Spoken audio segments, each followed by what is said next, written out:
I mean, what things have you tried to focus on these last couple of days in practice to get the taste out of Rutgers and look at North Carolina State?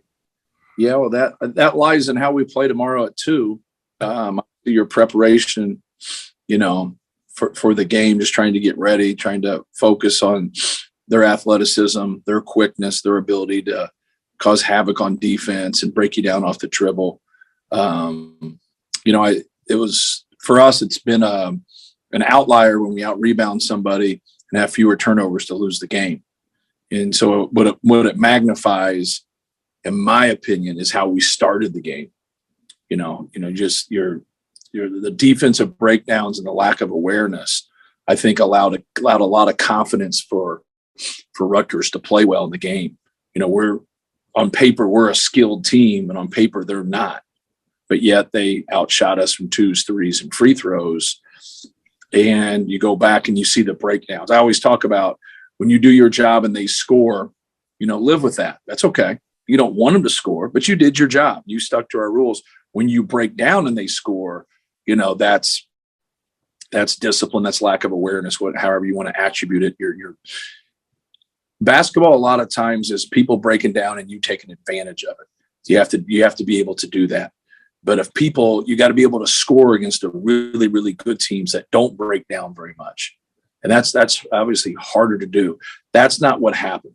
And we have to be better at having a focus and just not get into some of those breakdowns. But I think there was a lot of human behavior in the game at Rutgers. They have struggled. They had a bad loss. We were undefeated. I think like some things like you can't change as a coach. When you win, you have winning streaks, you're losing a little bit of your edge. You want to keep that edge. You want to fight them. But sometimes it's, there's a lot of factors that go into it. It's just not quite as much as it is for your opponent. And that's just, like I said, that's just kind of some human behavior stuff on both sides of the coin. When you talk about defensive breakdowns, did you just have more against Rutgers than you'd had in some other games, or do you feel like it's about the same? It's about the same. We've just scored the ball better in other games. Right. That's what I've always told our guys. It's like, when the ball doesn't go in for us, like, what's this going to look like? We had breakdowns in North Carolina. We just outscored them. We had breakdowns in Villanova. We got 11 straight field goals and they missed free throws down the stretch. So that combination, but if they don't miss free throws and say we go 8 for 11, we probably lose the game. We get a great position a couple of times against Iowa, and then we can't take care of the basketball. And so, like, it's not like we're number one in the country undefeated and we're playing perfect basketball, because we're not, but we're playing well enough to win the games that we've played. We obviously played a really good game against Florida State. So now when you get to that point and the ball doesn't go in, you got to be better in other areas. You get 34 points and 17 rebounds from one position. You out rebound them. You have fewer turnovers. A lot of people would say that's a win. Like, that's kind of an outlier. That's not a win. Well, then when you go and look at it, the defensive awareness and the breakdowns, and then some of the timely, how can I say this? Just taking care of the ball, just being strong with the ball. We just had a couple of possessions in the last 3-4 minutes of the game where the ball gets knocked out of our hands for no reason. We're just not protecting the basketball. And you have to do a better job. You just have to do a better job in those areas of being strong with the ball. And if you don't make the shot, you get a quality shot, then so be it. But you can't go and get a shot clock violation or get a bad shot in those situations. You got to be able to get a quality shot. You talked about outscoring people, but you didn't get any. I think you got 1 point from the 4 position on Thursday. Do you address that how do you address that going into Sunday? It's, for us, we had to kind of revamp some things. And obviously we didn't play Caleb in the second half. We had to play smaller to guard Ron Harper. Right. I thought we did a better job in the second half. Some of the lack of awareness things was, he had 2, just triple threat threes. And we said, like, hey, he's not going to triple threat us and catch the basketball and just shoot a 3 and get in rhythm. He had 2 of them, and then neither one of those were on Caleb. He had Caleb moving a little bit. So I had to make that tough decision at that time. And I thought that helped us from a defensive standpoint. And Ethan's fine, like, moving the basketball and playing and helping others because he makes people better. But when he was in the game in the first half, we were a much better team. That was clearly. And then I thought we made the right decision for the matchups. But that wasn't the only breakdown that we had. We had a lot of other breakdowns from a lot of other people in there. So it was a collective deal when it came down to our team defense. And then when you look at that, it's not all about scoring in one position. I know we didn't get a lot of production. And the other thing about it is you got three people playing one position. And so, like, you're not getting a lot of minutes from each one of the guys. And then that's hard sometimes. It's really hard to get a rhythm when you don't play as much minutes. This North Carolina State, they're going to press you. I mean, you know that. They're going to come out. They pick up full court, yeah, man-to-man. Very similar. They pick up and press in full court like we do. Okay. Man-to-man, yeah. But this is the challenge of doing that and having your guys, from a, are there any lessons from the Iowa game that get applied here?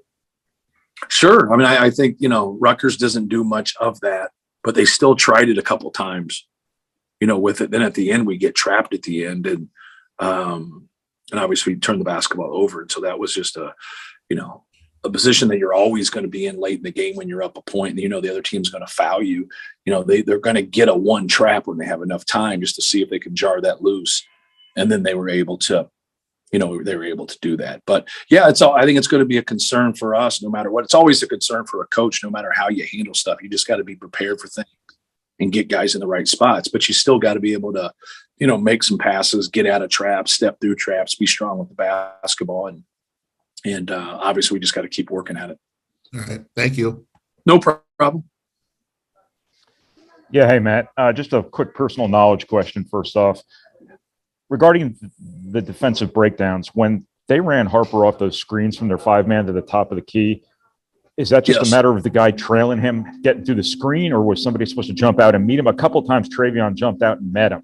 I didn't know what was supposed to happen there to take that shot away. Just had to stay with him. The guy guarding just has to stay with him. It's just a pin down. What kind of challenge does Seaborn pose for you? What kind of player is he? Yeah, he's a good player, man. I didn't really know much about him until I started watching him this year. And man, he's long and he's athletic. He has the ball in his hands a lot. He can really break you down off the dribble. He's got a good intermediate game, but good size, good athleticism, good ball skills just overall. He averages 20 and 11 from the small forward position. Like, that's kind of unheard of. In terms of a guy that's, the way he just kind of wheels his way into getting to where he wants to get. They put the ball in his hands, at the end of halves. Into games, overtimes. Like, he's really had the ball in his hands a lot, bringing it up the court at that time. He won't bring it up all the time during the course of the game, but when it gets sticky, they love putting the ball in his hands. He's really good. Anything you think needs to happen to get Zach in a little bit more of a rhythm to start games? Yeah, I heard his comments or whatever. He has to get a little bit deeper, but he's made shots from that distance. It wasn't like it was crazy. I think just kind of collected himself. His third catch was a little bit deeper, and then he scored that one, but he kind of paused and like everybody yelled like he traveled. And obviously you're allowed to step with your foot, that's not your pivot foot and it's not a travel. And but it was a good move. He just collected himself. If you're too far where you're not comfortable, kick it out and dig back in and get a little deeper. But I thought of the shots when I went back and watched them. In the game, it's away from me. So I'm like, man, he's rushing it. And I watched it. And it wasn't that bad. He just has to, just take your time and concentrate, But a lot of what I always talk about when you have a little bit of struggles is just get deeper, take your time, know what's going on. But, he'll be fine. He's really successful in that low post. Obviously, we talked a lot before the season about the guys who start the game might not be the guys who finish the game. Mm-hmm. Might the guys who've been finishing games become the guys who start the games at some point? Is that still kind of up in the air in terms of your starting lineup being fluid? You always evaluate stuff right there, in terms of how guys play, how they play at the beginning, how they play. You want the guys starting to give you a better chance to move into that kind of that second 5 minutes of the game, because we kind of sub at that point. We weren't very good defensively, especially, but sometimes when shots don't fall, you can't over analyze some things from an offensive standpoint. Like, you got to analyze getting good shots. I thought we took good shots. We'd like to probably have about 7 or 8 possessions back, but there's times we score 90 points. We'd like to have 7 or 8 possessions back too. But when you're getting some good shots at the basket and then it's not going down, I don't think you can overreact to things. But yeah, like we've said, we have a lot of starters. We have a lot of guys. I think what gets lost a lot of times is that narrative. Like, that narrative there, like who finishes is more important than who starts. Not saying who's starting is not, because it is, but it's not something where, we had some guys who can really play, not do some things to start the game defensively. And you're just not going to overreact to that because of one game or maybe 2 games or whatever. But yeah, you're right. If that is kind of a trend, we got to look at, like, let's get somebody in there to get us going. It doesn't mean the person who gets out of the lineup now, isn't going to play, because he is. I think more than anything, it's me doing a better job of realizing matchups. Like, it's like I put Caleb first in a really tough spot with Ron Harper. And I don't know if that was the right thing to do, especially with a lot of factors that go into first road game, just the emotions of everything and just the matchup. Like, he's a very versatile, tough player. Like, he's skilled. And so I think, I got to be able to be able to see through some of those things and help each one of our guys more than who starts and who doesn't start, even though it's important. I'm good. Thanks, Matt. Okay. Is that it? That's all you guys need? Yep. Thank Cool. you. All right. Thank See you. you guys.